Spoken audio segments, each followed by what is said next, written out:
Hi Aries, welcome to your quantum astrological reading for the month of May. This is for Aries sun, moon, or rising.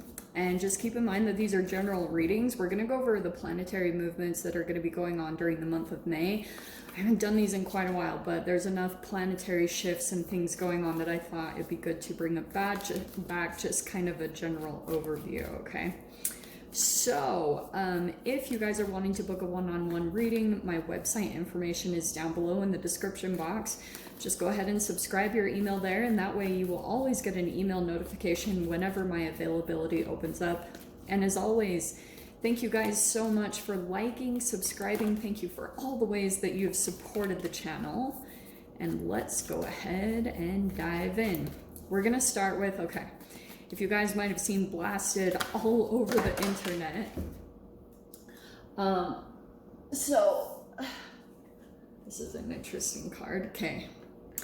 Pluto is going retrograde, right? And I want to take a little bit of a different spin on it because of course we know Pluto's tied to Scorpio and it's kind of about death, sex, transformation, and taxes, all that good stuff, which makes sense because in the US at least taxes are due in the middle of May. Anyway, so here's the other interesting thing that you might see because, right, when a planet goes retrograde, it appears like it's moving backwards, but it's not. So it's almost like a slowing down. And Pluto is connected to the digestive system. So whatever is going on, you know how the digestive system is really like the seat of, it's like your second brain. It's the seat of where a lot of your emotions lie. And so if there are any issues going on in your digestive system, this will be a good time that Pluto will maybe bring up memories. There will be holographic projections of things that are going on inside of your vibration. And so that's what we're going to dive into, okay? It's fascinating that the warrior came out, Aries, because I feel like some of you guys might be survivors or, you know, it's just been a rough ride. All right, the warrior coming out is, you might at times feel worn out or just kind of Pluto. You might also be going through this like another round of, not to make you guys seem daunted or anything, but this will be a good month for you as far as kind of like whatever really hard path that you've been through, there's going to be a lot of positive shifts that come in through the month of May, promise. And that's what I'm going to dive into with the planetary shifts, okay? Let's start with your first house though, because that's your strength though, is kind of like you have the ability, Aries, to kind of push back or to always bounce back from tough situations. And even though there might be a little bit of a side of you that's like, holy shiz, what did I go through with the warrior? You might be taking a little bit look back at what you've been through and kind of, you know, doing some assessing, seeing how much you've accomplished, probably also in connection with another relationship. Don't be surprised if people come back from your past too, okay?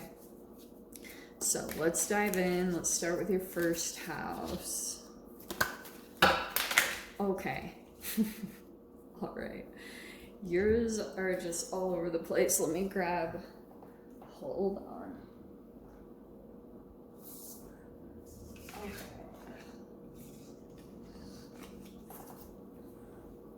All right, we're gonna start with, well, I was thinking about continuing, yeah. Let me just wait until at least one flips out. I wanted it to be just a little specific for how you're going to be viewing yourself this month.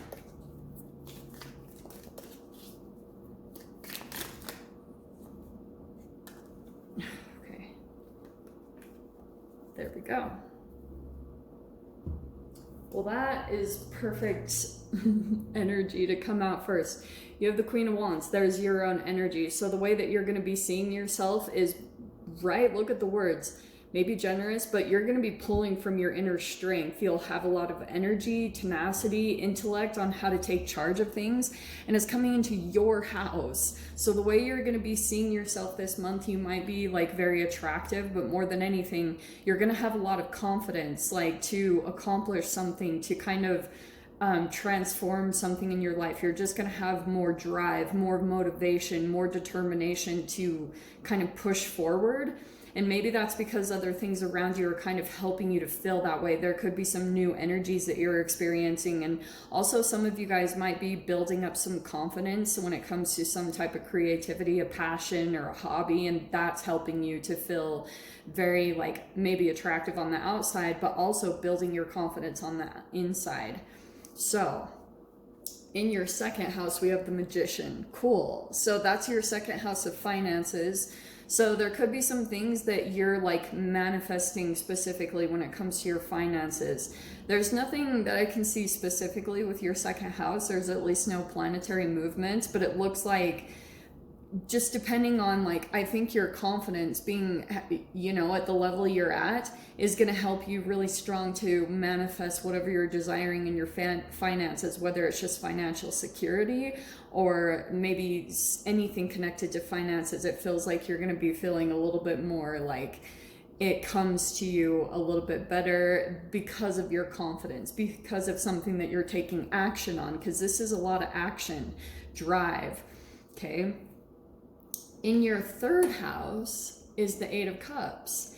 I actually love that this came out because in your third house, you have all of these three planets, which is the house of Gemini, house of communication, and you have the Sun, Mercury, and Venus.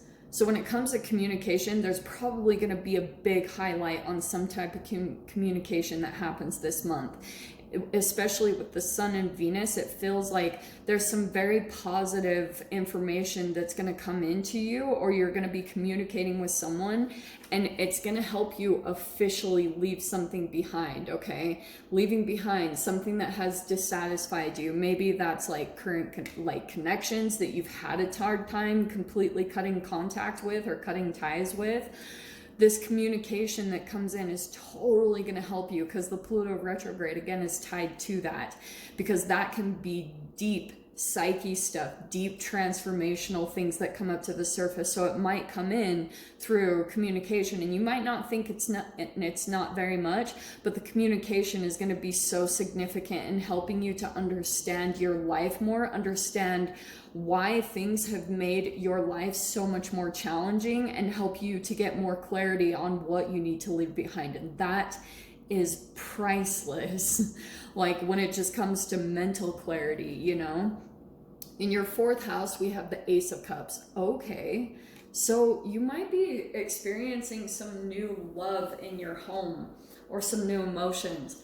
Like maybe you're getting a new pet, or maybe like you are inviting a new friend over, or a new romance. There's some new energy coming in, but it's fascinating because Mars is going to be in Cancer, and that rules the fourth house. But Mars being in Cancer might be a little bit like, it's not, Mars doesn't really like to be in Cancer. So there might be something about some type of new love that comes in during the month of May. And at first you might be put off by it. Like at first you might feel maybe even a bit combative, because if you experience some new love, or you have a new attraction for an actual human or a romantic interest, at first you might be kind of put off by them. But I almost want to say, like, don't completely write them off, because I feel like something might come in, something might change a little bit. You and another person that might interact a little bit, you guys are on similar frequencies as far as all the crap you had to go through to get to this point, okay? In your fifth house, we have the Fool card. All right. So I love what's going on over here, because you've got some new energies going on. So this, for some of you guys, it could be a brand new chapter, but this is romantic interests, but it can be creativity, hobbies, sports, anything like that that makes you feel very passionate. So there's something going on in the month of May where you'll be kind of stepping into a brand new chapter, or you might be taking a leap into it, like into something brand new. And maybe you'll be a bit of a novice, and like if it's a new sport or a new hobby that you've always wanted to try out, you're gonna have the confidence to go into that. But I feel like there could be something here. You've got being very optimistic, new beginnings here, and you're just kind of diving in towards something, and maybe it's connected to romantic interests, okay? In your sixth house, we have the Seven of Cups. So there could be some decisions that you're needing to make about your health this month, right? Because sixth house is health. And also, if you're procrastinating, Seven of Cups can be procrastination, or to me, it can be a bit of lethargy. So there could be some things that are kind of clouding your energy a bit. And so it'd be good for you to kind of take a look into things and maybe take some action, or just, I do a lot of intentional writing and things like that to try to, because with the Magician, that is manifestation. So there could be some things that you need to, not that you need to do anything, but if you are experiencing any things like you're looking into different health choices and trying to take a new direction and find something that kind of lights you up, it makes whatever you're doing with your health feel exciting and fun and motivating for you to do. That's what I can see you need to maybe like open up some avenues or try some different things to see what else could work for your health. In your seventh house, we have the Death card. All right, there's the Pluto energy tied with Scorpio, and it's coming into your relationships because that's seventh house, Libra, and relationships. So there's probably going to be some, if you're transforming yourself, which I can see is kind of connected here with the Warrior, you're probably going to naturally come to an ending with certain relationships. And if some of you guys, if this is like an emotional transformation that you're going through or a physical transformation, there's something here about all this new energy and the transformation and the metamorphosis that you're experiencing throughout this month. Like this could be a full on, your cells are transforming into something different by a new environment that you shifted into, or these new energies that you're diving into. They're probably going to be new experiences and new interactions, so it's starting to change you, and it might bring some relationships to an end or certain partnerships, but that's okay. Like it's just a natural part, I think, of your journey. In your eighth house, we have the Hanged Man. Okay, so your transformation is tied to the way that you're seeing things right now. Okay, which makes sense because every single thought you think has a brain chemical like combination tied to it.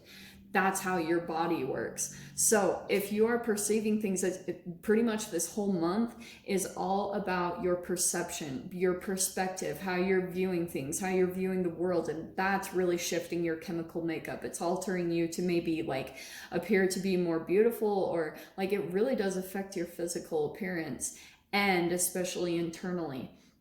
So there could be some things that you need to take a look at, or some things that you need to let go of to help your transformation along. So Pluto's going to be helping over here. And for some of you guys, it could be about specific relationships just naturally needing to come to an end, because this Eight of Cups, I can see that there's certain information that might come in that will help you to officially leave behind some disappointments, okay?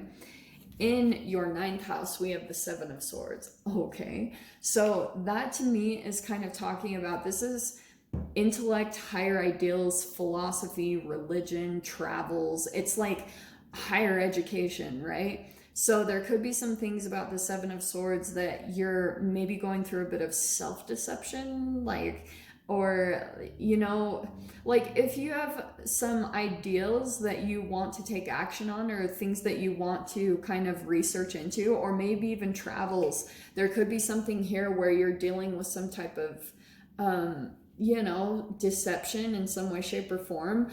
But probably throughout the month of May, I feel like there will be moments where you'll be a bit more tactical and strategic. Okay, like there's something here that maybe you're having to kind of hold back your energy or hold back on your thoughts and ideals when it comes to certain people that you might be interacting with, because maybe it's a part of these connections that you're trying to end, like these ones that are coming to an end because you're about to step into a brand new beginning, and maybe even a new chapter and phase of different relationships that you'll be attracting, and your soul or your inner being is kind of preparing you for that shift. So yeah, it's about this Seven of Swords is some type of deception that you could be dealing with. In your 10th house, we have the Justice card. So there could be certain things going on legally or with law, or maybe just paperwork. It doesn't surprise me, but that's your career house.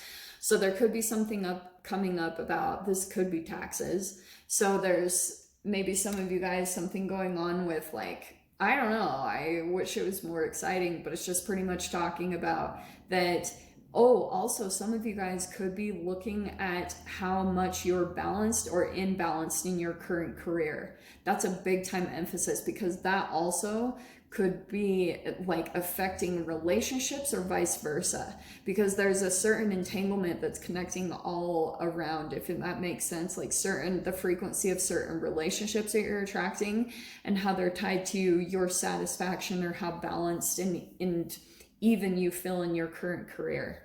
But we'll dive into that further. In the 11th house, we've got the 8 of Pentacles. So that is social networking, wishes and dreams, and like friendships. So 8 of Pentacles, there's positive potential, diligence, passion, resourcefulness.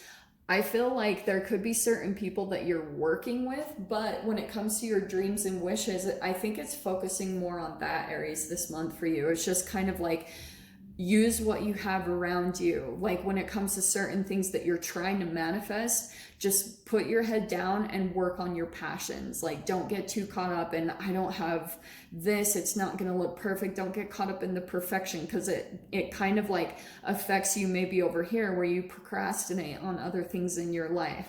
Okay. In your 12th house, okay, this is perfect. We have the 5 of Cups, and that's in the 12th house of Pisces, self-undoing. That's a perfect. You have Jupiter there. Jupiter is good luck. So the fact that it's coming in, there could be moments maybe with the Pluto retrograde, but maybe there are certain connections that might come back, or you see signs of someone and you start thinking about a person, and maybe you're starting to feel some disappointment about what hasn't worked out. And I feel like, Aries, it's only because if there have been certain people that you left behind in the past and you regret it, or there's some disappointment that it's not working out, it's just because, like, for those of you that are single and by yourself, it's just because when you're trying to manifest new, better connections in, sometimes like the period in between when you're shifting vibrations, it's the last tangible thing that you experience from another human is so powerful, because it's so like in your face. You can touch it, you can feel it, you can taste it. And so that's the only reason, is because like sometimes you doubt that you'll get to experience that again, but that's a part of the healing process. And Jupiter is going to be bringing some type of good luck in to help you to continue to look forward to the future and not get caught up on the past. Don't go back, don't go back to anything, especially anything that might have put you through this or been a part of this process. Leave that behind, because you're going to be experiencing a brand new frequency, a brand new way of being throughout the month of May. Okay, so I'll dive into the extended. Go ahead and, oh yeah, if you guys want to join me in the extended and see whatever other messages want to come out there, just go down below, click on the Vimeo link, and I'll see you over there. But Aries, if this is where we leave things, I'm sending you guys so much love, wishing you all the very best, and I'll see you in your next reading. Take care.